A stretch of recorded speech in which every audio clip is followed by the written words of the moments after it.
প্লাস্টিকের বোতল তৈরির এই অবিশ্বাস্য যাত্রা শুরু হয় ছোট ছোট প্লাস্টিকের টিউব বা প্রি ফর্ম থেকে, যা দেখতে অনেকটা টেস্ট টিউবের মতো। এই টিউবগুলোকে প্রথমে একটি মেশিনে অত্যন্ত উচ্চ তাপমাত্রায় গরম করা হয়, যাতে প্লাস্টিকটি নরম ও নমনীয় হয়ে ওঠে। এরপর সেই গরম প্লাস্টিকটিকে বোতলের আকৃতির একটি ছাঁচের ভেতরে রেখে উচ্চ চাপে বাতাস প্রবেশ করানো হয়, যার ফলে প্লাস্টিকটি মুহূর্তে ফুলে উঠে নির্দিষ্ট বোতলের রূপ নেয়।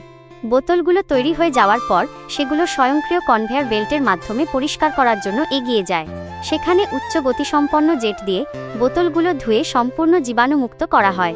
এরপর স্বয়ংক্রিয় মেশিনের সাহায্যে প্রতিটি বোতলে সঠিক মাপে পানি ভরা হয় এবং মেশিনের মাধ্যমেই অত্যন্ত নিখুঁতভাবে বোতলের মুখে ছিপি বা ক্যাপ লাগিয়ে সিল করে দেওয়া হয়।